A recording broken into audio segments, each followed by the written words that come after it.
ला रही थी। पहले अम्मा ये काम नहीं करती थी। अम्मा ने ये काम अपने बेटे की पढ़ाई लिखाई के लिए तब शुरू किया था जब अम्मा का बेटा मोहित कॉलेज की पढ़ाई के लिए शहर गया था। बेटे के कॉलेज की फीस भरने के लिए जानकी अम्मा ने देसी घी की टिक्की का ठेला लगाना शुरू किया और आज जब बेटा पढ़ लिख कर अच्छी नौकरी पर लग गया तो अम्मा को भूल गया। अरे यार, मैं जब भी अम्मा के ठेले पर देसी घी की टिक्की खाने आता हूँ एक बात नोटिस करता हूँ, अम्मा ये पत्ता टिक्की का किस लिए बना कर रखती है? तुम्हें नहीं पता? अरे मुझे तो ये बात पहले से पता है। अरे अम्मा ये टिक्की अपने बेटे के लिए रखती है। जब भी ठेला शुरू करती है तो सबसे पहले 2 टिक्की बढ़िया से तैयार करके अपने बेटे के लिए रख देती है। तो बेटा यही पास में रहता है क्या? फ्री होकर आ जाता होगा खाने। भैया लगता है गाँव में नए आए हो। अम्मा का बेटा तो पहले कई सालों से मिलने ही नहीं आया, शहर में रहता है वो। जिस बेटे को पढ़ाने लिखाने के लिए अम्मा ने ये देसी घी की टिक्की का ठेला शुरू किया था वही बेटा शहर में पैसे कमाती है अपनी माँ को भूल गया। अम्मा पहले कई सालों से उसी की आस में टिक्की बनाकर रखती है कि शायद एक दिन उनका बेटा आएगा और बोलेगा अम्मा टिक्की दो। अब तो अम्मा को कम सुनाई देता है, थोड़ा तेज बोलना पड़ता है तब उन्हें सुनाई देता है। अरे अम्मा कैसी हो? ठीक हूँ बेटा।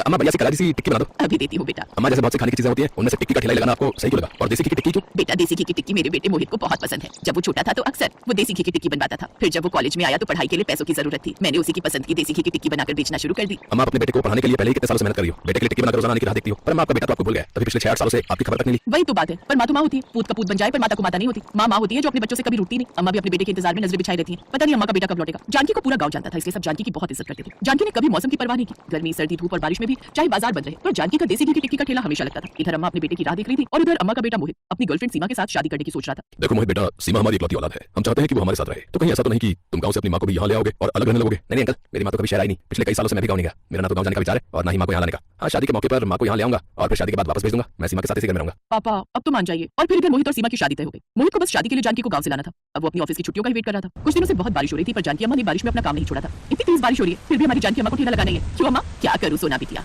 घर पर मन ही नहीं लगता। आदत हो गई है, मौसम बदलते हैं पर मैं नहीं बदल। मेरे लिए हर दिन एक सा है। पर तू बता, तू इतनी बारिश में क्यों घूम रही है? मैं तो तुम्हारे लिए खुशखबरी लाई हूँ। मोहित का फोन आया मेरे नंबर पर, बोल रहा था कल वो तुम्हें लेने आ रहा है। कुछ दिन बाद उसकी शादी है। सोना की बात सुनकर जानकी की खुशी का ठिकाना नहीं रहा।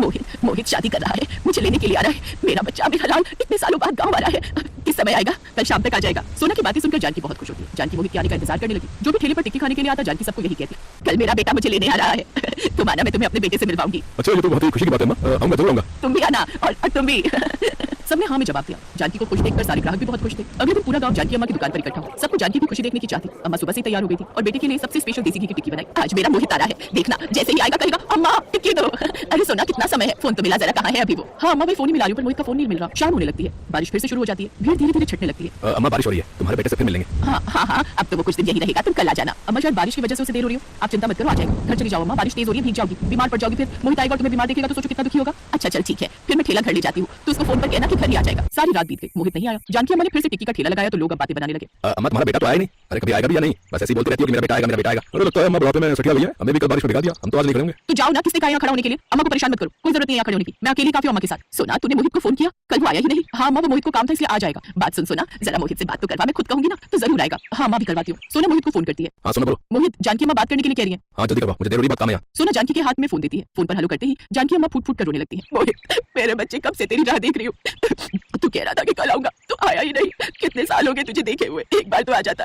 अपनी बात से मिलने का तेरा मन नहीं करता। मेरी याद नहीं आती तुझे? तुझे पता है मैंने तेरे लिए देसी घी की टिक्की बनाई है, रोज बनाती हूँ तेरे लिए, वो तुझे पसंद है ना? पीछे से आवाज नहीं आ रही सोना? अम्मा फोन कट गया है, दोबारा मिलाती हूँ। सोना दोबारा फोन मिलाती है पर मोहित फोन नहीं उठाता। जानकी अम्मा का चेहरा उदास हो गया। शाम को अचानक फिर तेज बारिश आ गई। उस समय अम्मा अपने बेटे के बारे में सोच रही थी। हाथ में वही टिक्की थी जो उन्होंने अपने बेटे के लिए बनाई थी। आंखें बंद थी, चेहरा मुस्कुराता हुआ। जानकी अम्मा इस दुनिया को छोड़कर जा चुकी थी। सोना रोते हुए मोहित को फोन करती है। अब मां मर जाए तब तो बेटे को आना ही है, जिम्मेदारी जो निभानी है, मरने के बाद क्रियाकर्म करनी। आज गांव से देसी घी की टिक्की की खुशबू हमेशा के लिए उछल हो गई। अम्मा के जाने के गम में पूरा गांव उदास था। मोहित मां का क्रियाकर्म करके वापस शहर जाने लगता है। मोहित, ये अम्मा की जमा पूंजी है, उन्होंने मुझे दी थी। जो भी वो देसी घी की टिक्की बेचकर कमाई करती थी सब मुझे दे देती थी। कहती थी ये पैसे मैंने अपनी होने वाली बहू के लिए रखे हैं, उसे सोने के कड़े बनवा कर दूंगी जब मोहित की शादी होगी। अम्मा ये सपना अपने साथ ले गई, पर उनकी आखिरी इच्छा को जरूर पूरा करना। सीमा को सोने के कड़े बनवा कर दे देना। कम से कम अम्मा को उनकी निशानी के रूप में तो तुम अपने घर पर रख लेना। क्या पता उनकी आत्मा को शांति मिल जाए। मोहित की आंखों में आंसू बह गए। चुपचाप उसने वो पैसे लिए और शहर आ गया। उन पैसों से उसने सीमा के लिए सोने के कड़े बनवाए। जीती जी तो अपनी अम्मा को मोहित शहर नहीं लाया, पर अम्मा की तस्वीर जरूर उसने अपने घर में लगा दी। अम्मा की आत्मा भी अपने बेटा बहू को ढेर सारा आशीर्वाद दे रही थी।